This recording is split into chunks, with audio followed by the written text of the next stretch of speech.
Tugasnya kelompok 1 mengenai imperialisme modern, kelompok 2 pergerakan nasional, dan kelompok 3 imperialisme kuno. Cari perjalanan sejarahnya gimana, nanti presentasikan. Baik, Pak.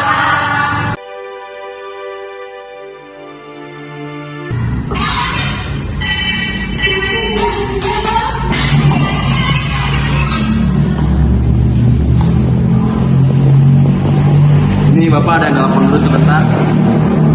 Izin keluar dulu untuk angkat telepon ini. Kerjakan tugasnya. Jangan berisik ya. Ya.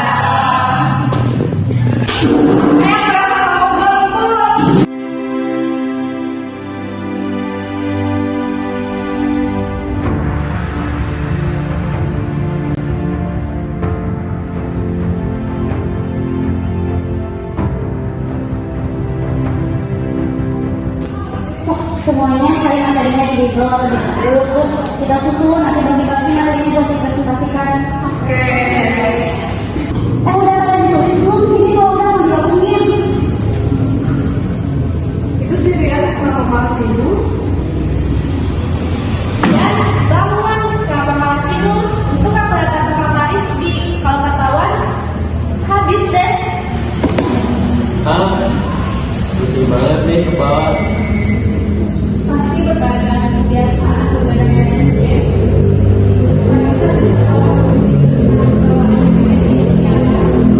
Kita tuh harusnya bersyukur sekarang kita masih hidup enak.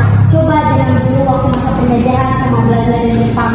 Mau sekolah aja susah kan, apalagi yang perempuan. Benar, sekarang aja kita sekolah gampang. Pendidikan wajib aja udah ada tahap SD, SMP, dan SMA. Perempuan sama laki-laki sama-sama punya kesempatan buat menempuh pendidikan. Cari ilmu lewat buku saja. Sekarang gampang kan? Tinggal baca. Di sekolah juga banyak.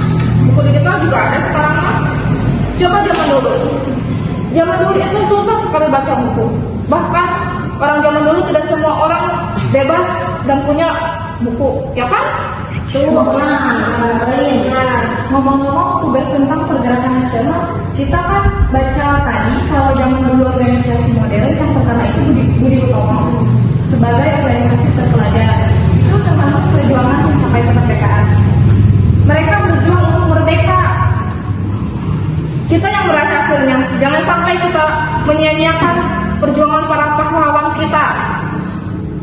Contohnya tokoh-tokoh dalam pergerakan organisasi Budi Utomo. Iya betul. Nah dengerin dulu ya, jangan malas-malasan kalau sekolah. Gunain kesempatan buat sekolah dengan sebaik mungkin. Belajar, jangan cuma main mulu di game. Harus bersyukur kita bisa punya kesempatan buat sekolah dan berjuang buat meraih cita-cita kita. Iya Windy, iya. Lagian gak perlu niat banget sekolah, gak akan kuliah. Kasihan orang tua juga kalau harus biayain kuliah. Nah itu, kalau misalnya orang tua kita sekarang nggak mampu buat bayar kuliah, tapi kita sendiri punya cita-cita yang perlu melewati pendidikan di kuliahan, yaitu usaha. Pasti ada jalan kalau ada kemauan. Kalau kita belajar sungguh-sungguh, ada jalan kan buat masuk kuliah dengan biaya ditanggung pemerintah lewat beasiswa. Nah, harus semangat belajar. Pasti semua orang punya mimpi kan? Ya, punya. Semangat Pian. Alas, Lisa sama Rian ada apa nih?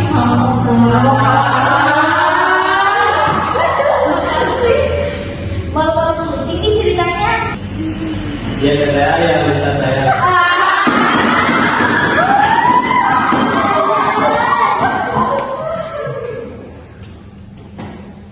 Gimana Ustaz? Sedikit lagi Pak, ini tinggal sudah ditulis sebagian. Sudah cepat selesaikan. Ya.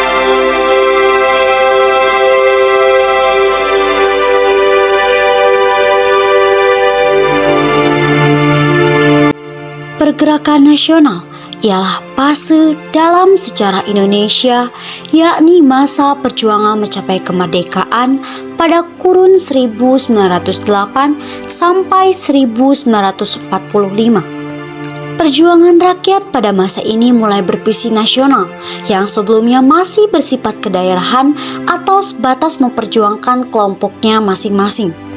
Timbulnya kesadaran baru dengan cita-cita nasional disertai lahirnya organisasi modern sejak 1908, menandai lahirnya satu kebangkitan dengan semangat yang berbeda. Dengan orientasi perjuangan yang dilakukan melalui wadah organisasi modern, artinya pergerakan nasional merupakan refleksi atas rasa ketidakpuasan dan ketidaksetujuan terhadap keadaan masyarakat yang sangat memprihatinkan ketika itu. Mencapai kemerdekaan bersama sebagai bangsa merupakan cita-cita nasional dan usaha terorganisir sebagai sebuah pergerakan nasional. Dan dimulai dengan berdirinya organisasi bernama Budi Utomo. Wahidin adalah seorang tokoh cendekiawan lulusan Sekolah Dasar Dokter Jawa, yaitu Stovia, yang sangat peduli atas nasib bangsanya. Pada tahun 1907, Dr. Wahidin Sudirohusodo memutuskan untuk berkeliling Pulau Jawa dalam mengkampanyekan peningkatan martabat dan kehormatan rakyat. Peningkatan ini akan dilaksanakan dengan membentuk organisasi pergerakan dengan menghimpun beasiswa melalui dana pelajar atau study funds yang merupakan lembaga untuk membiayai pemuda-pemuda cerdas tetapi tidak lanjut sekolah. Study funds, dana pelajar, sarana utama pemuda-pemuda cerdas dan berbakat dapat menuntut pelajaran di perguruan tinggi. Sebagai lembaga yang bertugas memberikan bantuan biaya terhadap para pemuda pribumi yang cerdas namun memiliki permasalahan dalam pembiayaan studinya, dengan mengharapkan mencerdaskan kehidupan berbangsa.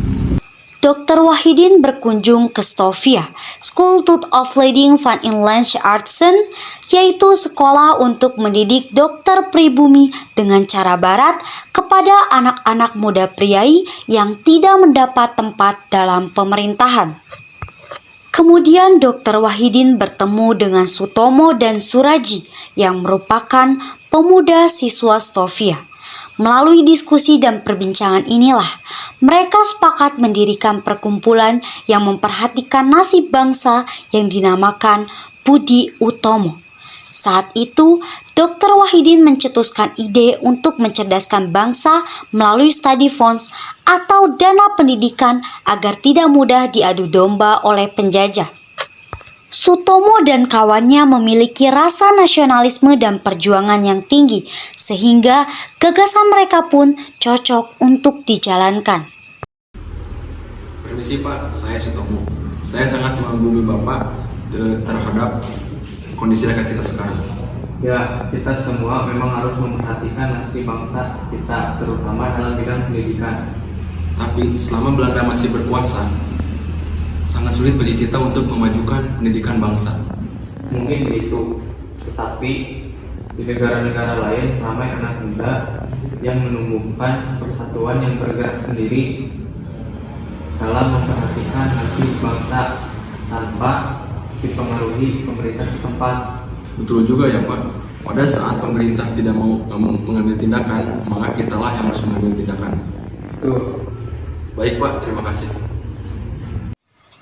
Pada 20 Mei 1908, pukul 9 pagi di Stovia, Sutomo menjelaskan gagasannya kepada siswa Stovia dan mereka sepakat akan hal itu.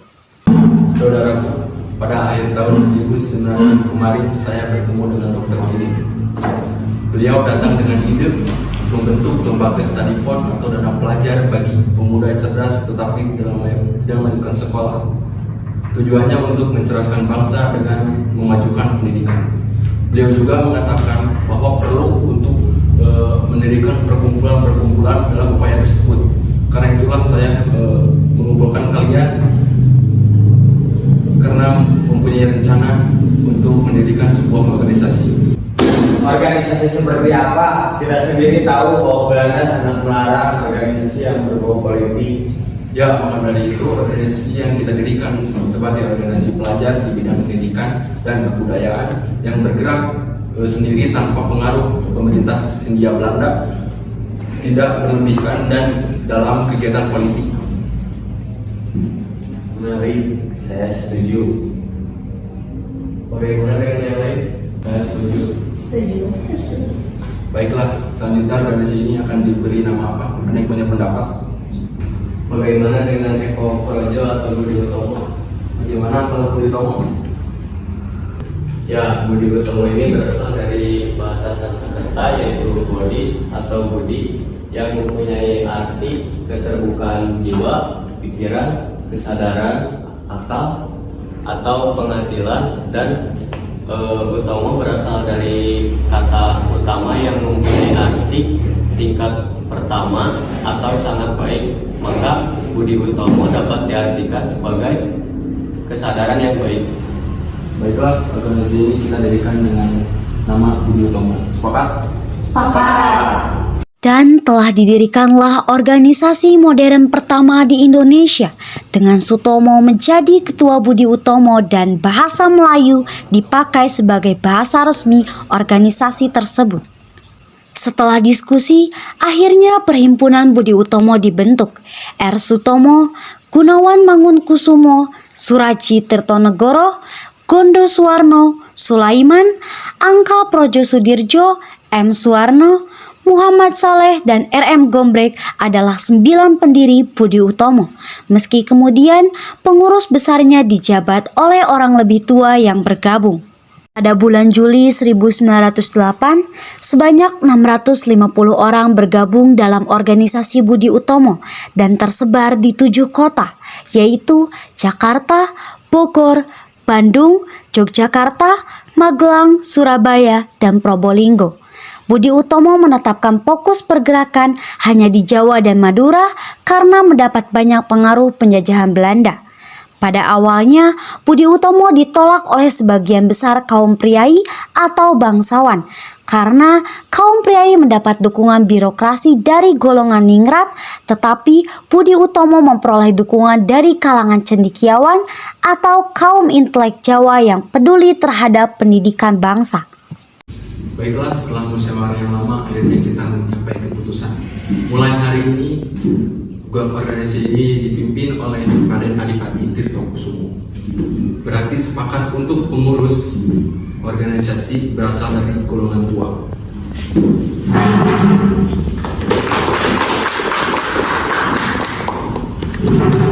Hasil Kongres ke-1 Budi Utomo yaitu sebagai berikut.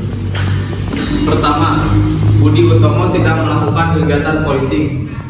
Kedua, kegiatan Budi Utomo ditunjukkan pada bidang sosial budaya dan pendidikan. Ketiga, ruang gerak Budi Utomo Jawa dan Madura. Dan yang keempat, Tirtokusumo Bupati Karanganyar dipilih sebagai ketua Budi Utomo Pusat.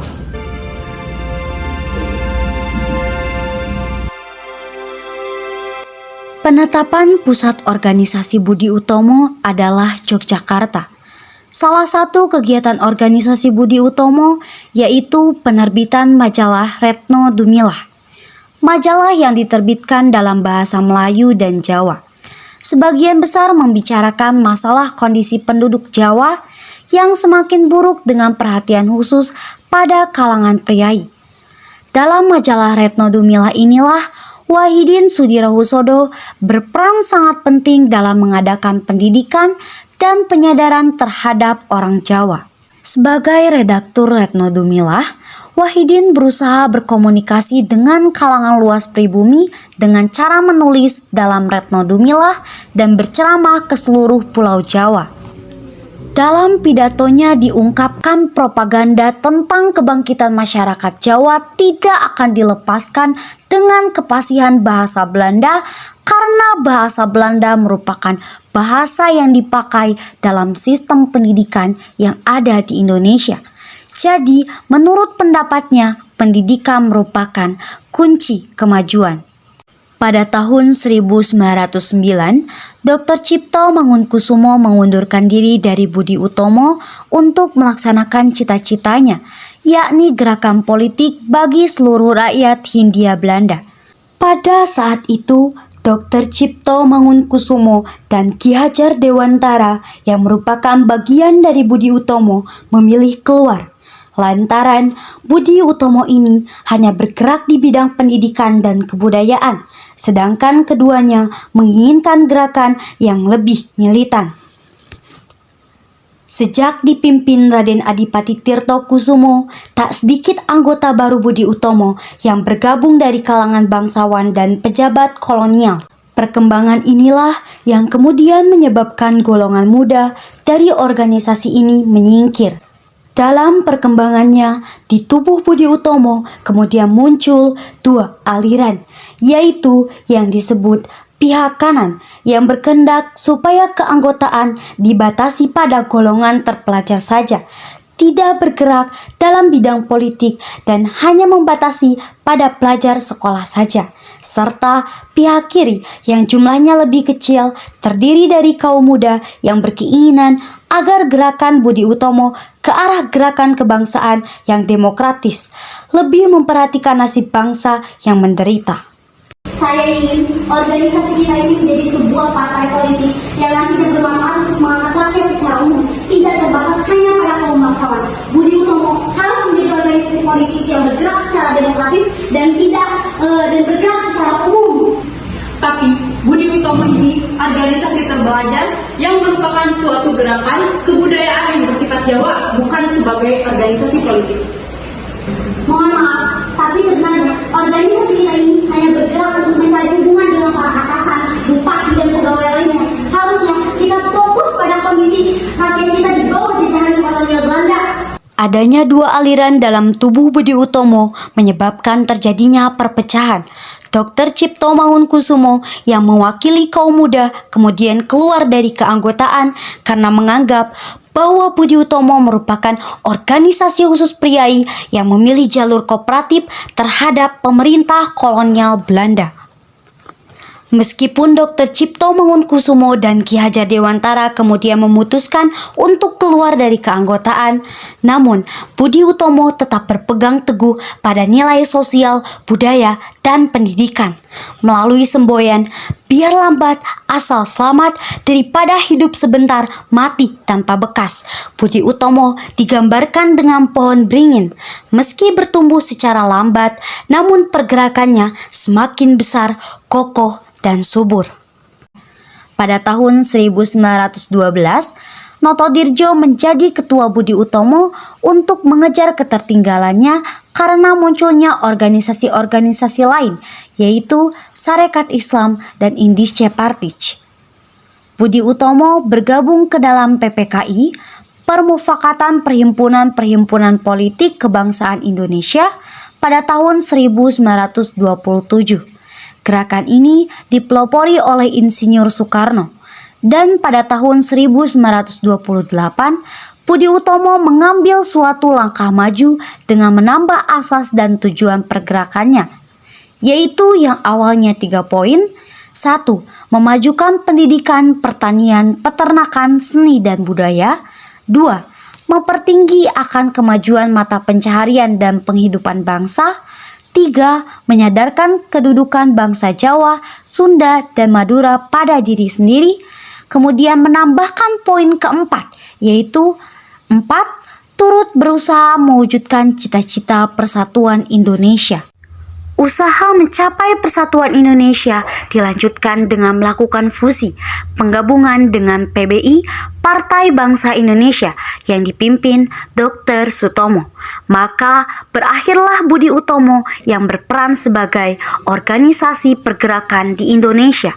Namun, walau organisasi Budi Utomo telah berakhir, diharap Hari Kebangkitan Nasional perlu dimaknai khususnya bagi generasi muda di era digital ini, yaitu dengan semangat persatuan dan kesatuan dalam setiap perbedaan, karena pada dasarnya kebangkitan nasional yang diperjuangkan oleh pendiri-pendiri negara bertujuan untuk membangkitkan rasa nasionalisme menjadi bangsa yang berdaulat dan bermartabat. Kita tunjukkan bahwa kita adalah benar-benar orang yang ingin merdeka. Lebih baik kita hancur lebur daripada tidak merdeka. Dr. Sutomo.